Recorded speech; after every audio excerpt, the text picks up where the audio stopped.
Nominated ambassadors undergo vetting as former ICT backs off.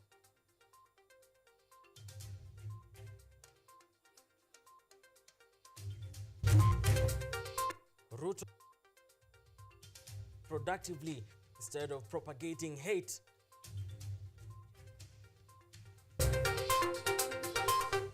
Three people perish as light aircraft crash lands in Malindi.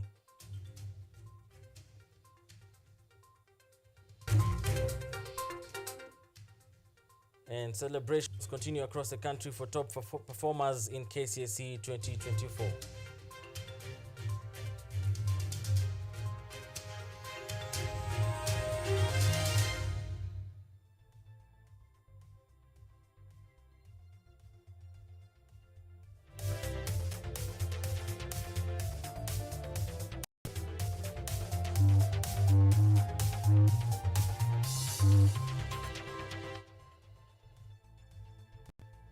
This is KUTV Primetime News with Mutegi K. Martin.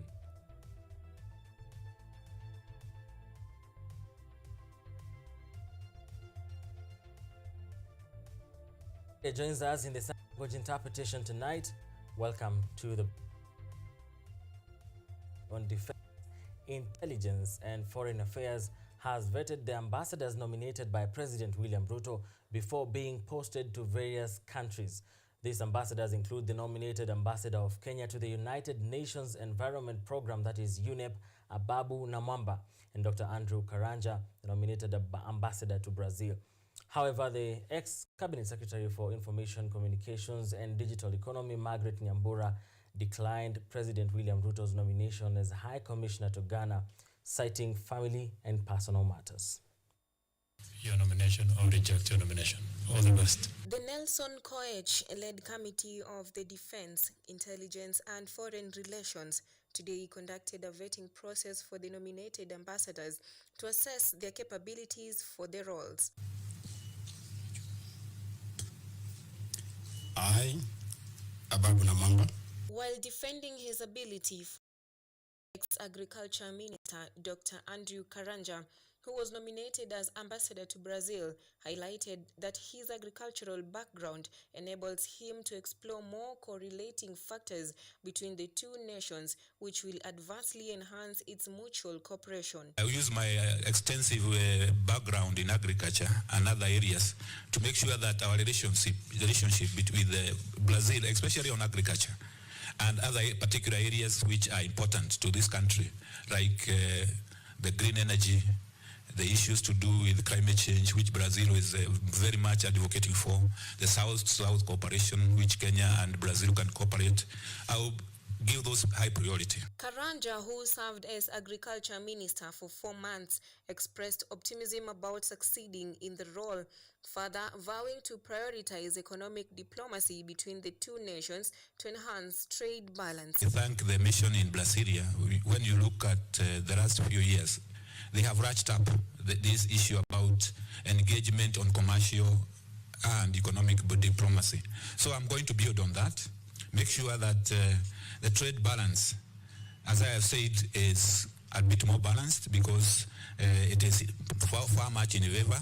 First of all, is to grow the trade between the two countries. Next in line was Ababu Namwamba, nominated ambassador to the United Nations Environment Program, UNEP. Namwamba stated that unlike how it's viewed, his new role is a reassignment, not a demotion. Furthermore, he revealed that President Ruto had explained his responsibilities before announcing the nominations publicly. Grasping any task handed to you and giving it your all. That is my philosophy. Nur Yaro Gabu was also among those vetted for the diplomatic post as High Commissioner to Haiti. Training, my background, seen in some of the worst areas where I've been deployed in the missions, coming with that experience is what made me to use the strengths I've learned over the years to propel police in Kenya. Meanwhile, former ICT Cabinet Secretary Margaret Nyambura Ndungu rejected President William Ruto's nomination as Kenya's High Commissioner to Ghana, citing personal and family matters as obstacles. Honorable Hassan has also asked me whether I feel demoted. These ambassadors now wait to know their fate, whether they will be approved or not. Ochieng Cynthia took the opportunity to urge youth in the country to use social media productively and generate income from the online platform instead of propagating hate and insults towards the government. Mimi nataka niwaambie hawa vijana, leo mutaweka viongozi kwa makaburi, kesho mutaweka wazazi wenu kwa makaburi, kesho kutwa mutaweka wenzenu, marafiki zenu ama ndugu zenu kwa makaburi. Siku hiyo ingine nyinyi mutaanza mambo ya mauaji. I want to ask you, those who are encouraging young people to continue this trend where they are putting people in coffins, let us be careful so that we don't build a generation that is going to self-destruct. Use the internet to monetize and create jobs for yourself, earn money, and make your lives better. Having coffins will not help you in any way, and it will do nothing to nobody. President William Ruto's allies also condemned the online attacks against the president and his government. Tuwaambie wale ambao ni wa kueneza siasa za kupoteza wengine. Nimeona wengine wako ng'ambo, wanaambia watu msijiandikishe Taifa Care, ati hamna haja na manyumba ya housing, na mwenye anaandika haya kwa mitandao ako ng'ambo anakula minofu. Na wakati niliwaambia wakati wa maandamano, wale wanaandamana Nairobi hawana shida ya stima. Si rais leo ametuletea stima hapa? Sisi wakati watu wengine wanaendelea kueneza uvumi, chuki, fitina katika mtandao, sisi tuko busy hapa ground. Sisi tutaendelea kuwa busy hapa ground. Na wakati ukifika tutakutana nao hapa ground. Unganishe wa Kenya na tupuuzilie mbali wale ambao wanaingia kwa mtandao kukejeli rais na kukejeli taifa la Kenya. Tuweni wazalendo, tuunge mkono rais, tupeleke Kenya mbele. President Ruto's allies also defended the president against the Ruto must go chants and insisted that Ruto is on the house on the hill to stay. Na wengine wanasema ati Ruto must go. Aende wapi? Waambia hao watu sisi tunataka stima, tunataka barabara, tunataka rais aunganishe wa Kenya, kwa hivyo hakuna mahali Ruto anaenda. Tuko pamoja? Ruto anatosha atoshi. Kwa hivyo wale wa kusema must go hao ndio wataenda ama ni rais? Wao ndio wataenda? President Ruto in his Uasin Gishu tour has asked Kenyans to continue registering for the SHA Health program, urging the residents of Uasin Gishu to also enroll their families in the Social Health Authority. Blue Smile Hassan, KUTV. And celebrations continue across the country for top performers in the 2024 KCSE exams, whose results were announced yesterday. Families, friends, and schools are lauding candidates for their outstanding achievements. Here's a roundup of the ongoing celebrations.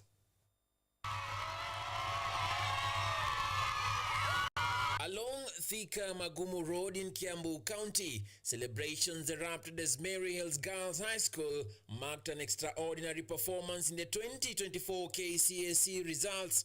Out of 587 candidates, 80 students scored straight A planes, while 181 earned A minuses. I was anxious because I wanted to know what I had scored, despite the few challenges, the anxiety during the exam. But I was patient enough and I got to know that I had done well. The class of 2024 has posted very impressive results. We are very, very excited.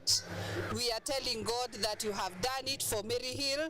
You have done it for the candidates of 2024. In Kisii County, Riokindo High School and Ibacho High School joined the jubilation, with top performers expressing optimism about their academic futures. Dream to become one of the medics around. I want to pursue medicine, and I know that with God I will pursue it. I also take this time to thank my teachers who have been with me. I also thank my parents who have been closely with me. I like to be an invasive cardiologist. Yeah, that's my dream, and I'm sure I'll be able to achieve it. For instance, this class, we nicknamed them. We give them a name of the game changers. And indeed, they have changed the game for us. I want to congratulate them. I want to thank them for the good performance. And in Embu County, Moi High School Mbiruri, located in Runyenjes constituency, celebrated after reaffirming its status as the regional academic powerhouse, with 23 students scoring straight A's. Managed to score an A-plane of 82 points. I'm very grateful to God. I can just confidently declare that this is the power of prayer. Ile walimu waliweka, effort ile wanafunzi waliweka, support ya Ministry of Education, support ya wazazi, tunashukuru kwa sababu kupitia hayo yote na Mungu akiwa mbele, basi leo tunaweza kucelebrate. That I've managed to score an A-plane.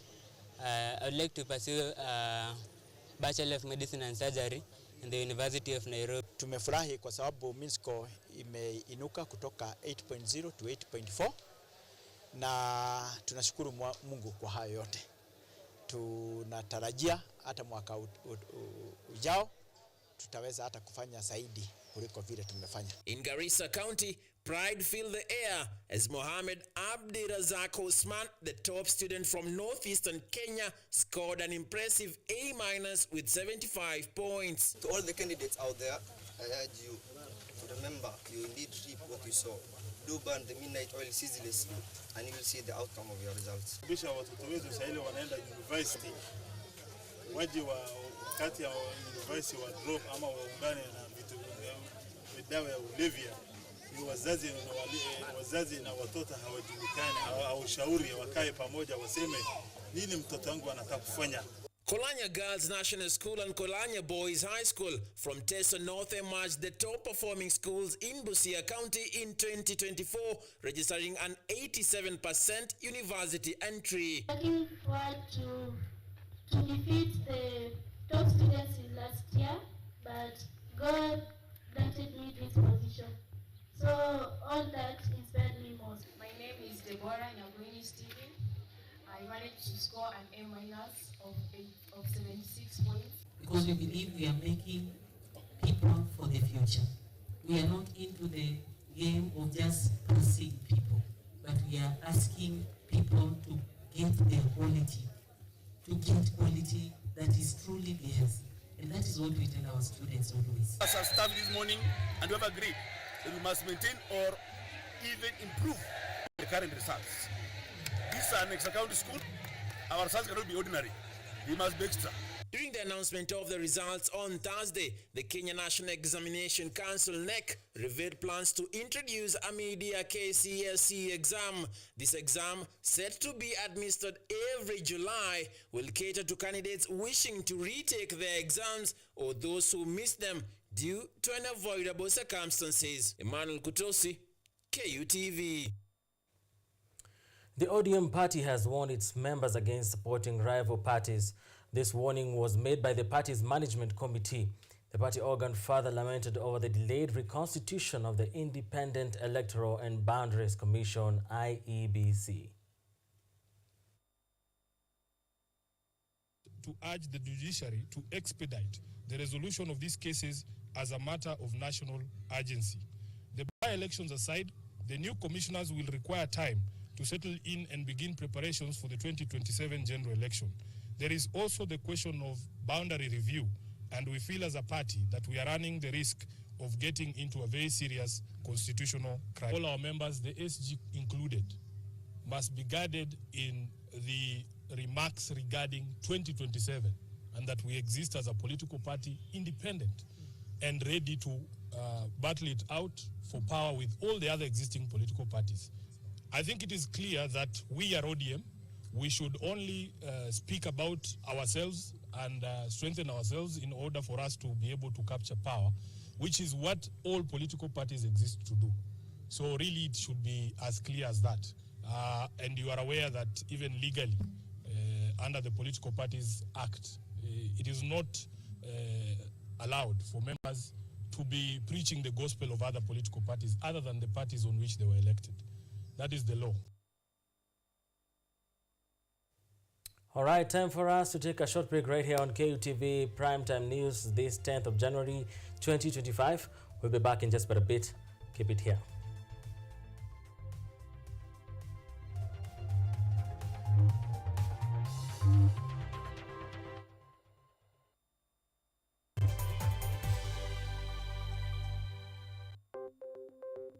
Maelfu na maelfu ya wahamiaji wakiwa na watoto kutoka nchi za Amerika ya Kati wanaendelea kuwasili kwenye mpaka kati ya Marekani na Mexico. But folks, I'm going. Thank you very, very much. I appreciate it. Thank you. Ni habari kutoka pembe zote duniani. Pepo pasi vuguvugu. Pepo pa ni idea. Sazidi ananyonya, hanyonyi vizuri, anakuwa hayuko comfortable. Jeshi la Jamhuri ya Kidemokrasia ya Kongo linapambana na waasi wa ADF. Kwa sasa wanatoa wito kwa mashirika, makampuni na vile vituo vya uchukuzi. Mambo mengi yatakwenda kama yalivyopangwa. Hapa ni kuna mmoja wa viongozi wa chama cha wavuvi katika eneo hili. Zaidi tunajaribu kuwapa chanjo ili ina boost ama inanyanyua kinga ya mwili, hiyo inaenda kupelekea kupambana na virusi. Ni Duniani Leo, Jumatatu mpaka Ijumaa, moja kwa moja kutoka VOA Swahili, Washington DC.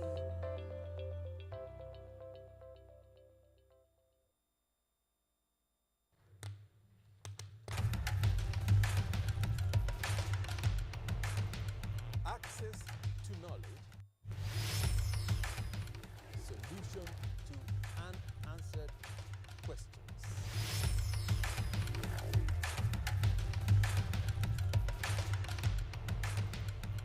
Guidelines to pursuing your rights and repossessing your property, intellectual or material.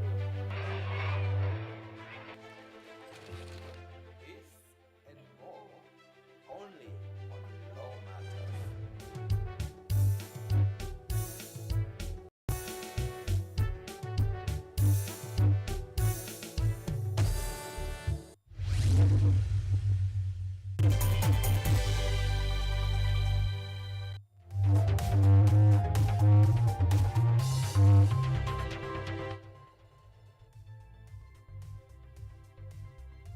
You are watching KUTV Primetime News with Mutegi K. Martin.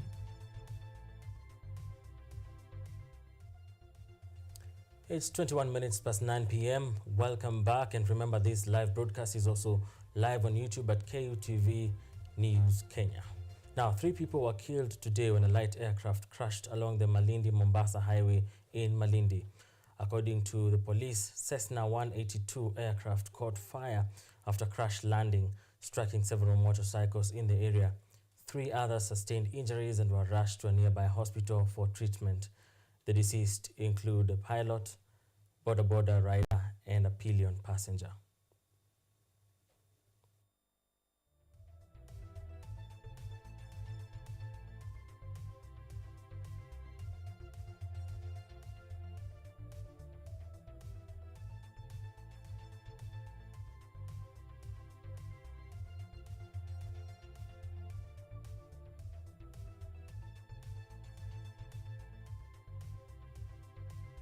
Tunapita tukienda Malindi, tukonea ajali, ndege imeanguka na ikawa zile makwapa yakagonga mama, akakatika kichwa, alikuwa na dereva wake. Ndege nayo pia ikachomeka, wale pilot pale ndani wakaruka wote. Nikakuja na pikipiki kufika hapa mbele tu hapa, naona watu wako mbio sana, na nikashuka kwa pikipiki nikakuja hapa mbio kufika hapa, ndege inaungua kabisa. Lakini uzuri pia gari za fire zilikuwa zimeingia, kaanza kumwaga maji. Sasa kimwaga maji moto nao unazidi, kimwaga kwa sababu ya mafuta nafikiri ya ndege. Wanaohusika na hizi ndege na airport wazidi kuongeza safety, wasifikirie safety ni ndani ya airport peke yake, kwa sababu all these are dangerous zone areas ambazo ndege zikija zina land, so lazima safety ipatikane katika area, wasiconcentrate na inside sana. Hii imedhihirisha wazi kwamba these areas pia ziko katika hali ambazo ni za hatari, na kunatakana kupatikana safety precaution along this airport katika hii area. The Cabinet Secretary for Health, Dr. Deborah Barasa, has assured East African health professionals of Kenya's commitment to harmonization of regulation for healthcare workers through resource mobilization, stakeholder dialogue, and integration international frameworks. Speaking at the closing of the East African Workshop on Harmonization of Regulation for Healthcare Workers in Mombasa, the CS said there is a need to cultivate a highly skilled, competent, and mobile healthcare workforce capable of delivering quality services across borders to achieve regional integration and sustainable growth.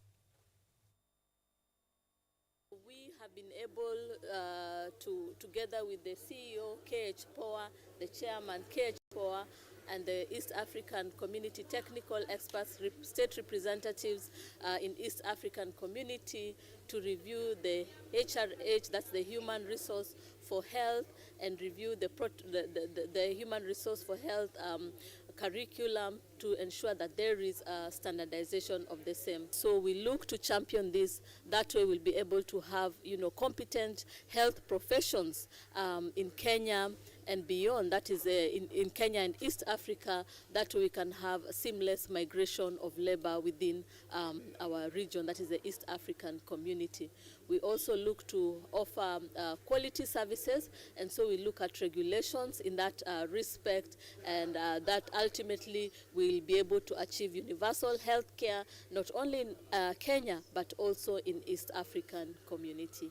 And yes, we were having a shortage, but we want to assure Kenyans that by mid this month, that is in 2 weeks' time, we will have the BCG vaccines in Kenya. Now, the Migingo community has written a petition to make public the report of 2009 joint survey team tasked with farming the Kenya-Uganda boundary in Lake Victoria. The exercise came to a halt in early July 2009 when the joint surveyors differed on technicalities. The Kenyan team later established that the island is 510 meters inside the Kenyan territory. They have lamented that failure to make the report public, has led to cruel, inhuman, and degrading treatment of Kenyans who are routinely and illegally arrested on Migingo Island by Ugandan security agencies. These actions deprive fishermen and the Migingo community of their livelihood, events that are contrary to Article 30, Section 1 of the 2010 Kenyan Constitution. To His Excellency the President, he is the head of state. He has the obligation to act as required by law. This is a matter that should be of greater concern, because at that moment the country is facing socioeconomic difficulties, and despite that fact, a large chunk of the citizenry, in fact the Lake Region zone that depends on Lake Victoria face for their livelihood, are in problems. Their lives are at stake, their survival is at stake, because you see they go to look for fish in the water, but you see after doing a day's or night's job, the fish catch is offloaded by soldiers from neighboring countries, Ugandan soldiers, whose operational base is Migingo Island. All right, time for us to take another short break right here on KUTV Primetime News tonight. When we come back with sports news. Keep it here.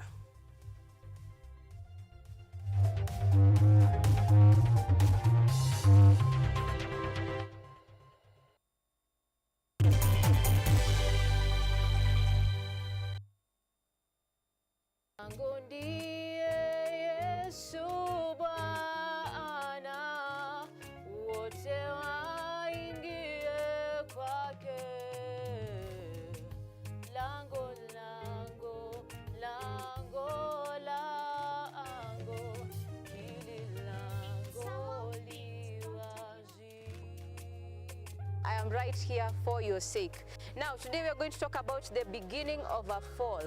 But not just a fall, it is a fall never to recover.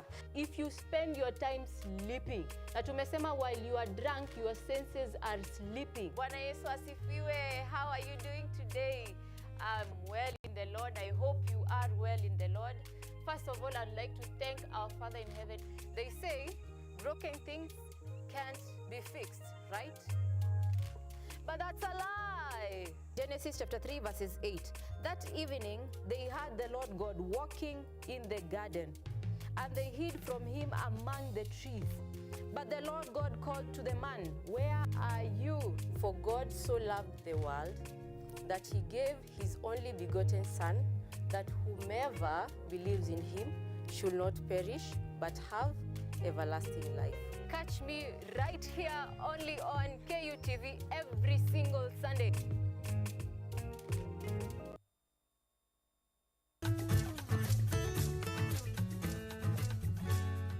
Hi, my name is Stella Tioi. Jina langu naitwa Okemwa Mwokoa James. This is Mandela Gaya. Ugonjwa ulipokuja ulichukua siku 3 ukaniweka in coma. 20 wamezikwa, 2 ndio wako hai. I don't even know how it feels to see. I feel like I cannot express myself well the way somebody who can walk can actually express themselves. Ilichukua muda mwingi mrefu tena mpana ili kuikubali kwamba mimi siwezi tembea tena. I've come to actually accept myself. Ukijaribu kumsimamisha mtu umwambie tafadhali nionyeshe njia, They find it quite strange talking to you. You should just make schools integrated, Inclusive setups. by providing the right facilities.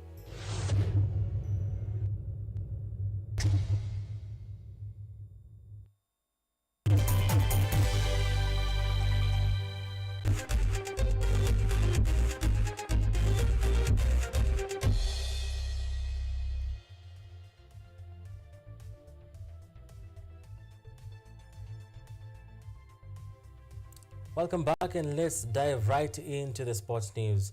Kenya Basketball Federation (KBF) has officially released the provisional squads for the men and women national basketball teams in preparation for the next month FIBA AfroBasket qualifiers. The women's team is scheduled to compete from the February 3rd to the 8th of February in Cairo, Egypt, while the men's qualifiers will take place from February 21st to 23rd at a venue yet to be determined. The Morans' robust 23-man squad will be led by head coach Cliff O'War, and the Lionesses' team of 23 ladies will be under the leadership of the seasoned head coach George Mayenga and assistant coach Sylvia Kamau.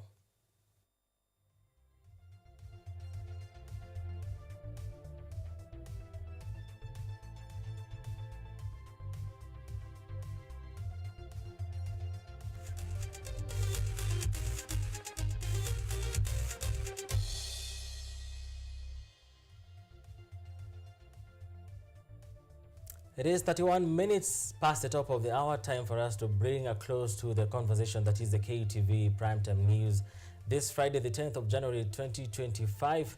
Thank you for everyone that has made this particular broadcast possible. Thank you to my producer Yvonne Kemuma, all the reporters of the newsroom that were on shift today, my director Boniface Odhiambo, Levis Ndomoto on the technical side, and another Levis on the graphics, without forgetting the one and only sign language interpreter Lucy Carey.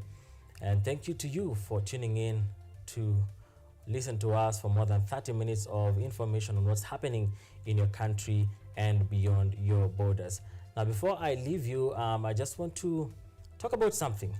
In our normal interactions, you are asked to make your opinion about something. And sometimes, and most of the times, we actually lean more towards the truth than lies as far as the general population is concerned. This is backed by research, by the way. And so more often than not, we tend to say the truth, but a number of times we find ourselves saying what is not true, and that is a lie. But a number of times we are faced with a situation that I want us to point about, where at some point you already have the truth, you want to say the truth, but you find yourself exaggerating the truth, and that becomes a lie.